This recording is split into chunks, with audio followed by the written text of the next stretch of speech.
This is the 5th video in a series about installing the Early Warning Intervention and Monitoring System process known as EWIMS.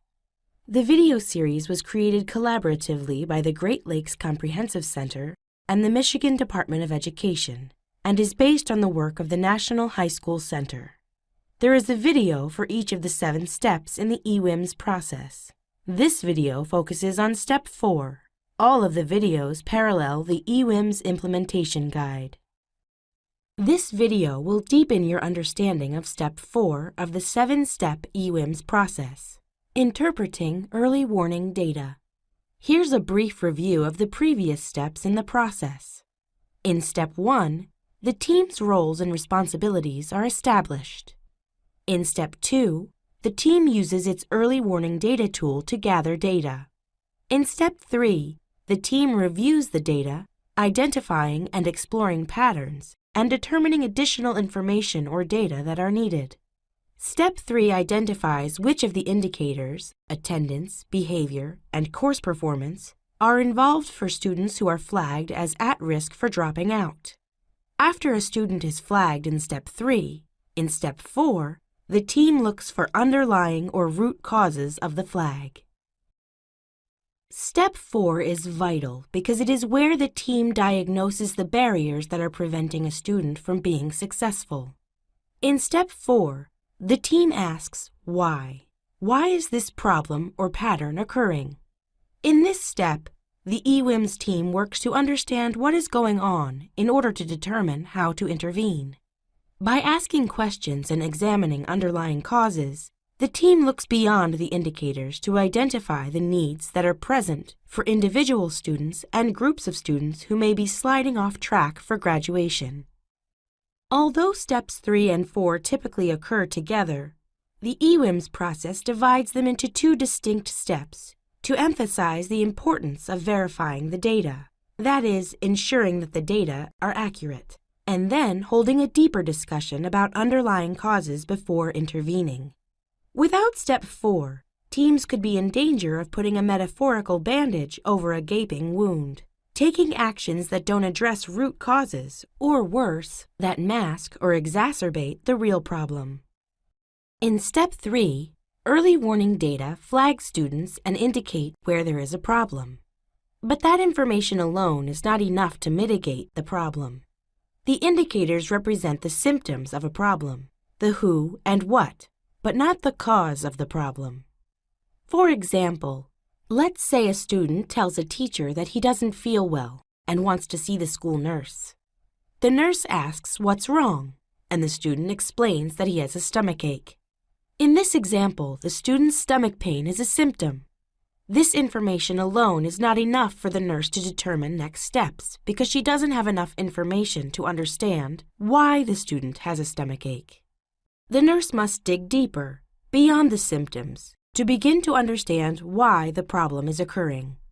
To better understand the root causes, the nurse asks questions to understand why the student might be experiencing pain, such as, where does it hurt?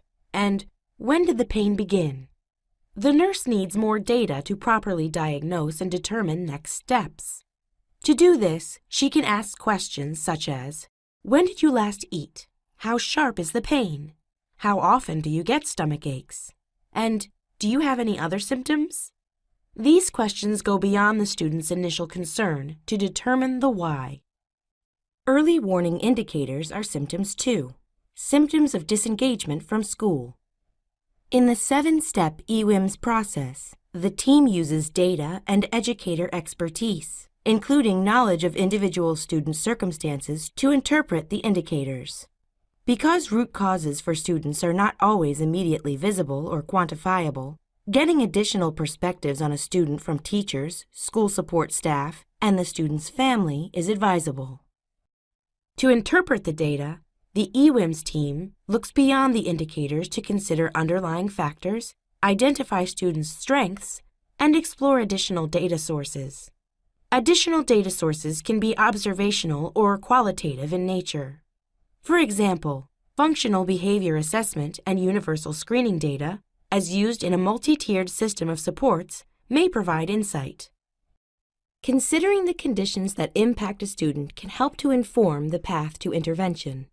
Conditions are the risk and protective factors that surround a student, the structures and practices that shape the physical and psychological environment and influence a student's experience inside and outside school.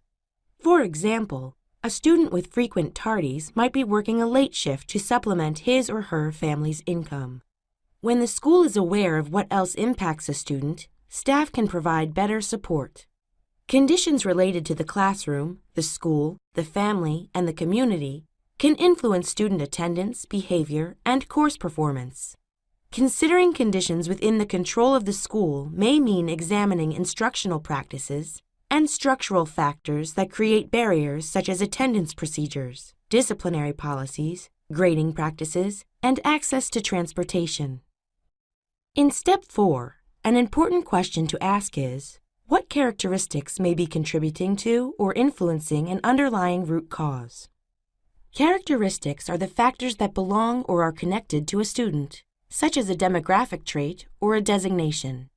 Examples of students' characteristics include race, sexual orientation, gender identity, English language learner status, learning differences, economic status, and physical and mental health. Student characteristics may or may not be permanent.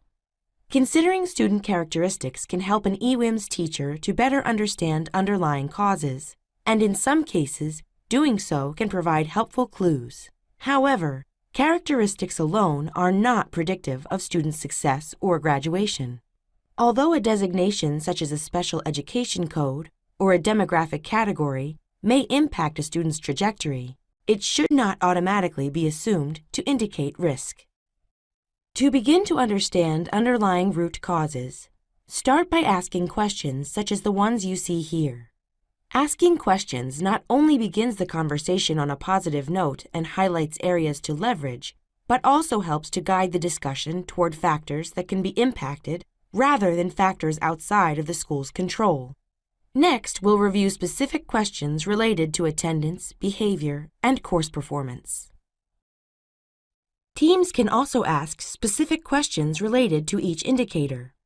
The attendance questions you see here help to answer the basic guiding questions on the previous slide by identifying patterns, conditions, characteristics, and reasons for a student or group of students being flagged for attendance. Additional questions can be found in the EWIMS implementation guide.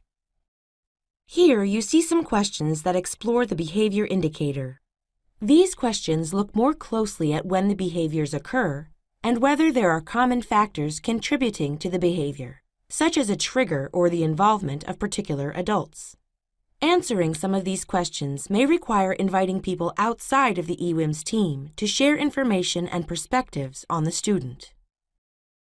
When examining course performance data, it can be useful to look for patterns in the student's performance across all subject areas, as well as patterns of performance for other students in the course the student is failing. Reviewing the student's past performance can also help to determine patterns or deviations from patterns. As with any endeavor, effective implementation is the hardest part. Here are 3 suggestions to help with implementing EWIMS Step 4.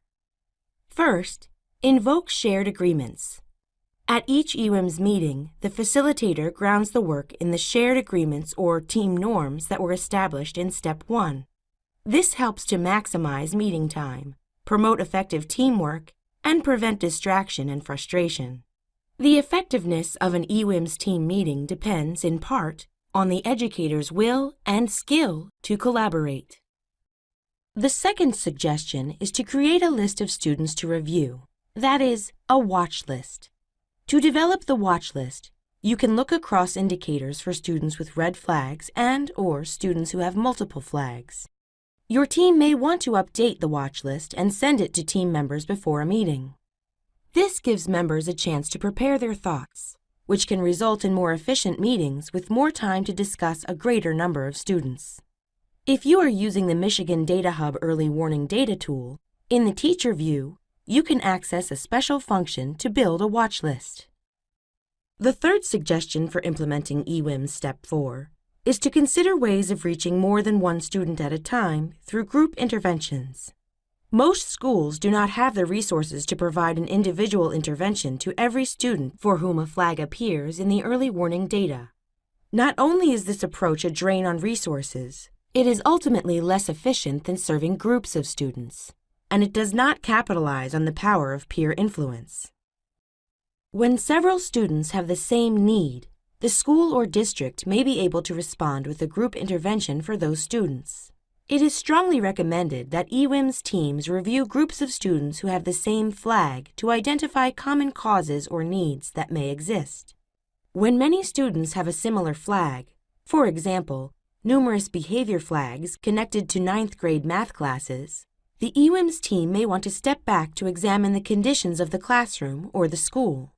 The team may find trends by cross-checking students who have attendance flags with, say, those who have course performance flags.